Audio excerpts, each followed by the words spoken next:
Morning, everyone. I'm GunplaFan1992, and I've got a story for you guys today. I think it's time that I told you how I started building the Gunpla you see behind me, and how that turned into a YouTube channel. But like I said, I started with the Red Frame Astray and the Strike Noir, and I said I bought those at an anime convention. What you didn't know is I thought that they were Gundam figures, like back during the late 90s and the early 2000s, how Bandai sold um, the Gundam Wing figures, the ones that you didn't have to piece together, the ones that already came assembled, that had the weapons, sometimes the pilots. I thought I thought the Red Frame Astray and the Strike Noir, those were Gundam figures. And when I bought them, obviously, yeah, I thought, oh, hey, these are cool. I've never seen these Gundam figures before. And when myself and my friends got back to the hotel we were staying at, and I opened up the boxes, all I saw were plastic runners, and I'm thinking, oh crap, I've made a huge mistake. And at an anime convention, you can't really return anything that you purchase, so I spent the rest of the convention thinking, crap, what the hell am I gonna do with these things? And when I got home, I didn't put them together right away.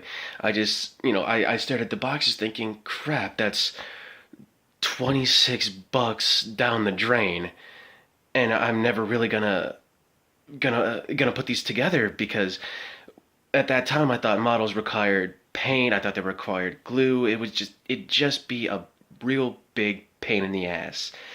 And so I think, you know what, maybe I can sell these. So I look up Red Frame Astray Gundam, and the first thing that pops up in the search queue is that figure being sold on Amazon. So I'm like, maybe it's worth a check to see what this really is. So I click the link, and all the stats on the Astray, on the Red Frame Astray, pop up, and if you build Gunpla, you'll know that if you order them on Amazon, right underneath the name it lists the facts like no glue required, no paint required, or minimal paint required. And when I look at that, I say, huh, maybe this wasn't such a bad purchase after all. Maybe it might be worth putting these guys together. So I open the box, I grab a set of scissors because I didn't have, bolt cutters, or not bolt cutters, wire cutters, or the plastic nippers that I ordered like a year after I bought the kits. So yeah, I grab a set of scissors, I cut the parts out of the runners, I begin the assembly. It took me a while because I always say that 1 to 1/44th scale gunpla take forever, and um, with the Red Frame Astray being the first gunpla that I ever pieced together, right there. He took me longer than the other 1 to 1/44th scale models that I have. Um, the Strike Noir, on the other hand, he was surprisingly very easy to piece together. I guess just bigger parts and all that. But he took me roughly about an hour, where the Red Frame Astray took about 4. Of course, I think that's the average time for piecing Gunpla together, despite it being 1 to 1/44th or 1 to 100th scale, if you're, more adept at putting these things together. But yeah, initially, I got into this via a bad purchase, and now I have all these guys, plus the Curios, obviously the Double X, and the Fenice. Also, whoops, sorry, the Barbatos, the Freedom, and the Unicorn. Uh, another interesting thing about my Fenice and my Double X is I didn't realize what they were until they were already completed. I mean, already completed and on the old display case and the new display case. Um, Normally, I prefer real or high grade, which actually my first Gunpla, the Red Frame Stray here was a real grade, and the Strike Noir was a high grade.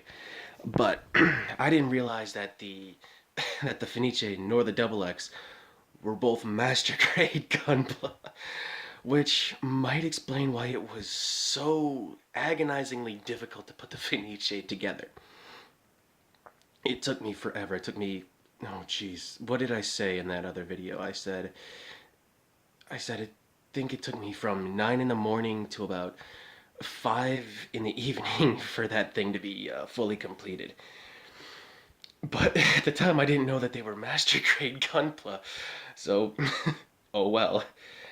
But yeah, that's how I started building Gunpla, and the YouTube channel, despite it only being around, well, despite the focus being on Gunpla for about a month or 2 months now, I've had this channel for, oh Jesus, since the early 2000s. It was right when YouTube hit its, like, I want to say its golden era.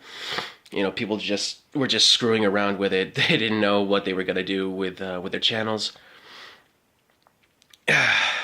and I kind of fell into that category.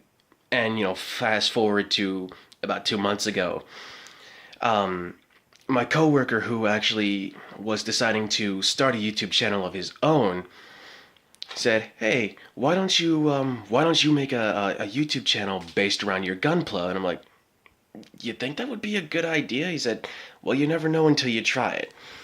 And obviously, here I am, here these guys are, and here we all are. But I figured, yeah, I'll throw a shout out to his channel, because it's really cool with what he does. He's a film reviewer. Um, his channel name is FilmFan108, all one word, F in film and F in fan, both capitalized, and it's 108, not 108 spelled out. It's 108. So the full thing is FilmFan108. He does a lot of really cool stuff. His Blu-ray pickup, out and about stuff, his Netflix nights, and of course, obviously, he reviews all sorts of movies. His notable ones are Spider-Man: Homecoming, Dunkirk, Wonder Woman. All the latest stuff that's come out, because he started his channel about a month before I started mine, and he was the one that said, "Yes, you should make a channel focused around your Gunpla." And I basically did it just to humor him, but now I think, you know what? Maybe this wasn't such a bad idea after all. So I gotta thank him for that. So thanks a lot, buddy, because I actually really enjoy, filming my collection, putting it together, adding new things to my collection, and it's been really, really fun. But yeah, now you know everything of how I got started into this, how and why I started the channel, and hopefully, this collection grows. I get better at filming, because right now I don't know what I'm doing, and I don't know how to video edit. So I've got to go. I've got to pick those tips up, obviously. But that's gonna do it for me today, guys. If you enjoyed this, please leave a like, and I will see you all in the next video.